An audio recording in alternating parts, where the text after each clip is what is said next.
Here we are at the U.S. Embassy in Israel.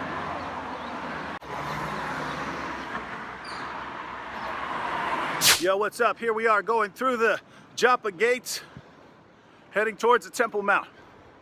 Going to Al-Aqsa, Al-Aqsa, Al-Aqsa. Going to Al-Aqsa. Shalom. Going to Al-Aqsa, Al-Aqsa, Al-Aqsa. Going to Al-Aqsa. Salam alaikum. Got here early, first in line. Announcement and warning. According to Torah law, entering the Temple Mount area is strictly forbidden due to the holiness of the site. So this is how you get up to Al-Aqsa after you've gone through security. And down there is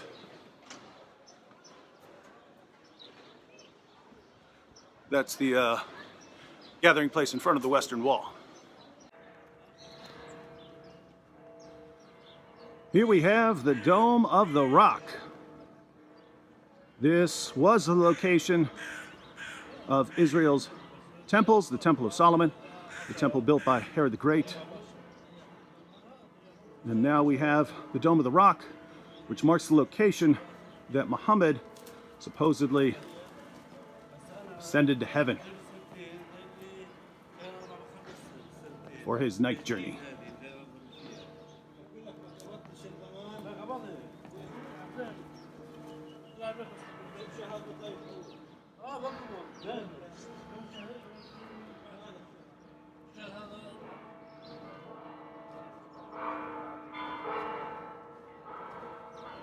Pretty cool to be first in line. Jesus is Lord.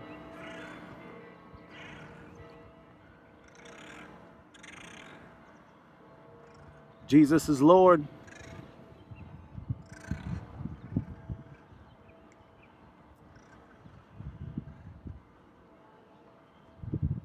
Jesus is Lord. Side of the Dome of the Rock. And look at that demon. I mean, I know that's just a rock formation, but seriously, why would you pick that for the side of the Dome of the Rock?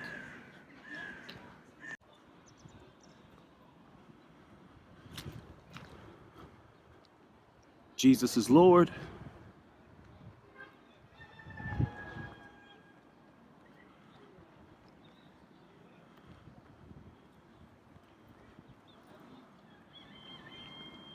Jesus is Lord.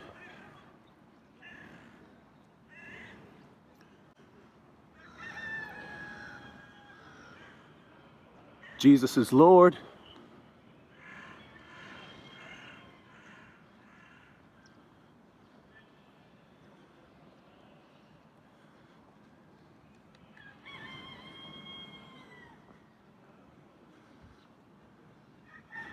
Jesus is Lord.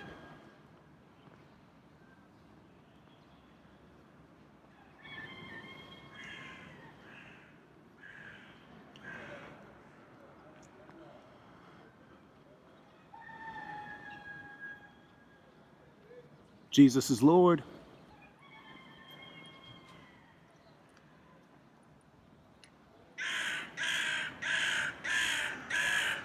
Assalamu alaikum. Assalamu alaikum. Hi. Are you Muslim? No. You are not Muslim. No. All right.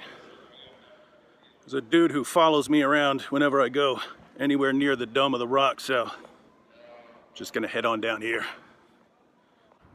All right, so this is the southeast corner of the temple grounds. That's the Mount of Olives over the top of the wall there. And man, this place is just massive. So that's the Dome of the Rock way over there. And this is the Al-Aqsa Mosque, which is on the southern end. Let's see if we can catch a glimpse of the Mount of Olives through this small opening.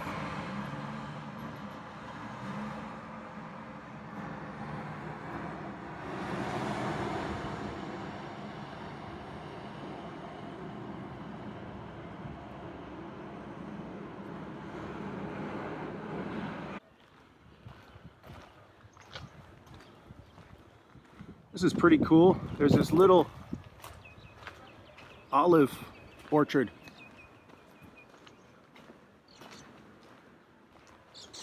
Right here on the Temple Mount.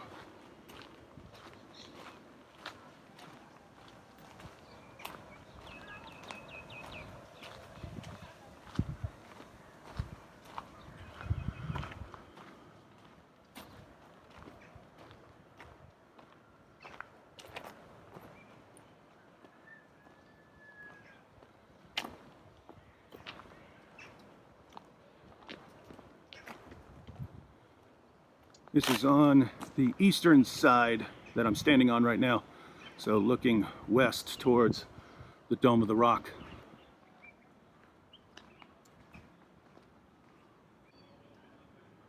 There are all these cool little areas. This looks like there's a place for sitting. Cat. They should clean up this place. Guys, this place is massive. So this is the northeast corner of the temple grounds. Look, you can't even see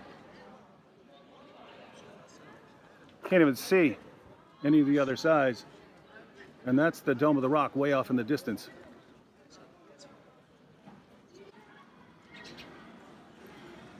So I'm approaching the Dome of the Rock from the north. Quran says that Muhammad's night journey, he traveled to the farthest mosque. Muslims historically interpret it as here.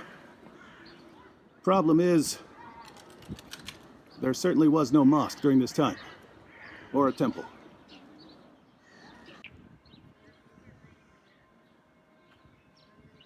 This is the northwest corner, so that's the northern wall there.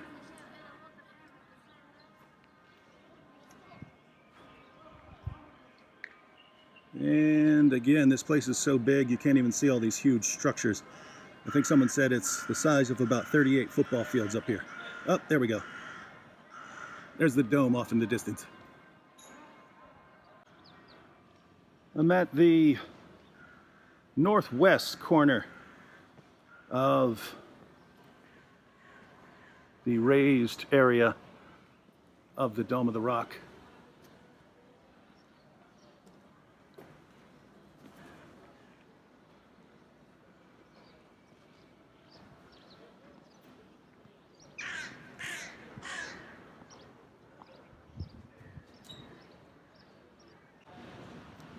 So this is the western side of the Dome of the Rock, which would make everything on the other side of that the western wall. Looky here. I finally found the Dajjal here on the Temple Mount.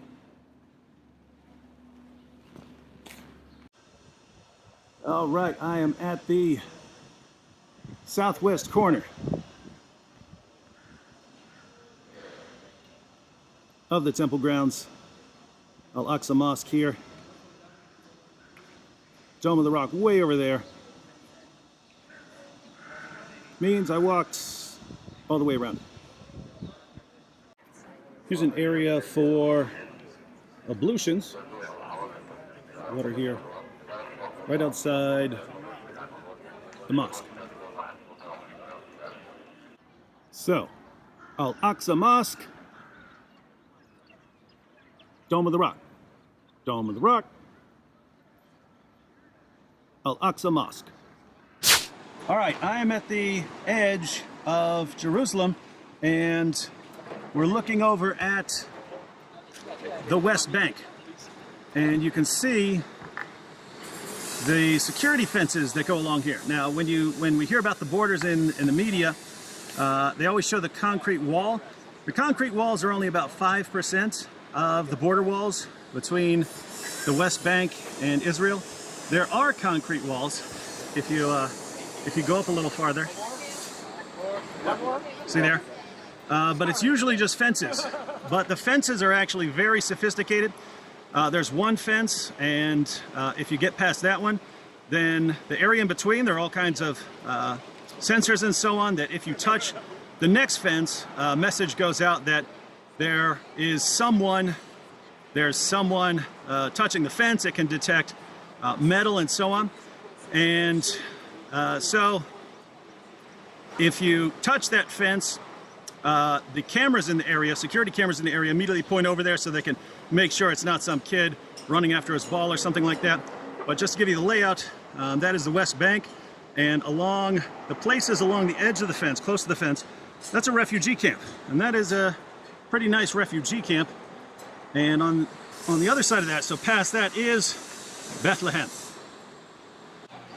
All right, so when I was recording a few minutes ago, that's the area I was recording from. So this is the edge of Jerusalem. Jerusalem goes along here and winds down around here to these buses. And I mentioned that there are concrete walls, although most of the border, or barrier I should say, is fencing. There are areas where there are concrete borders, and those would be areas where a concrete border is important. Right here is a large bus terminal. So you don't want someone with bombs right on the other side of a fence right here. You want something more significant. If you're wondering if I'm allowed to be filming here, I was actually walking along this wall with the man who built it. And an interesting thing that he pointed out is that they tend to catch just about everyone who's trying to cross these fences and barriers, but a lot of the people who try to cross are women fleeing their families because they're suspected of adultery or something like that, and so they have to flee. And just so you know, if their story checks out, there are organizations that take care of them here. So this is the West Bank on the other side of that wall, and that's Jerusalem. The main reason for having a border is that not very long ago, people from the West Bank would cross this area and go up into Jerusalem to work, and that wasn't a significant problem. But terrorists would also go up there with them. And so Ariel Sharon, Prime Minister, asked his military, what do we need to do? And the military said, we need some kind of barrier there. So here is a border wall between the area controlled by Jerusalem and the West Bank. One of the concerns is that even though this is very good at stopping people from crossing, what about drones? And there are all kinds of solutions for that being developed. One is that as a drone goes over top, there's a jamming signal that jams it, and then the drone just falls down. Another is that if a drone is expected of being loaded with explosives, an emergency homing device would be activated and send it back to the guy controlling it.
These are the ruins of the area of the Pool of Bethesda. Now, not these current pillars that are standing now. Those are the remnants of a later church. But if you see this area over here, like steps, where you would step down, people would be sitting on these steps. And where do you step down? You step down here. Go down into the pool here. And if you look closely, you can even see little frogs swimming around. By the way, those frogs were all sick until they went into the pool. Right beside the pool of Bethesda is the Church of St. Anne. According to church tradition, Anne and Joachim were the parents of Mary. And this church was built over what, according to tradition, was the house of Mary and Joachim. Crusaders took Jerusalem, and this church was soon built. Later, when Muslim ruler Saladin took back Jerusalem, this was converted into an Islamic law school. Turkey eventually returned the building to France, and a couple different groups have controlled it until now.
This is called the Tower of David. King Herod had 3 towers in this area. This is the only one that partly survived. So it's only the foundation area that's original. All right, so let's put some of this together. What do we have way over here? We have the Mount of Olives. So we are looking east towards the Mount of Olives. Here a little closer, we have the Temple Mount. City of David would be over here. And I am on the Tower of David. This is not an actual Tower of David. It was named that long after. This was originally built by King Herod. Now, Herod's palace is over here towards my south, and starting right a little closer than this parking lot towards me, going back a little further back there. I think it's an Armenian seminary now, but this was the area of Herod's palace. So that's Herod's palace over there, and that's where Pilate would have pronounced judgment to sentence Jesus to death by crucifixion. Jesus would have then been taken out along City Road. Keep in mind there's a route over here, but this was outside the city at the time. So Jesus would have been taken from Herod's palace into the city, and then along the route and there inside the wall, and then would have had to exit outside the wall until we get to what is now the Church of the Holy Sepulchre, which is considered by many to be the site of the crucifixion. This is the Church of the Holy Sepulchre. These entrances were not original. The original was built in the 4th century. These doorways were built during the time of the Crusaders, and one was filled in by Saladin.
After Constantine, we're already there in pilgrimage movement. People also satisfied. Before that, people were local, everything the ground. Also, we have 8 temples over here to Jupiter, which is a very strong god. That makes sense a lot. Yo, heading back to the hotel. Didn't really get to record all the footage of the Church of the Holy Sepulchre that I wanted. It was way too crowded. I don't know if it's always that crowded or if it's because we tried going in there on Sunday, but yeah, just didn't get to record most of the things I wanted to record in there. So I think I'm going to come back at some point and find out ahead of time what's the best time to record. So anyway, that's why that got cut short. More tomorrow.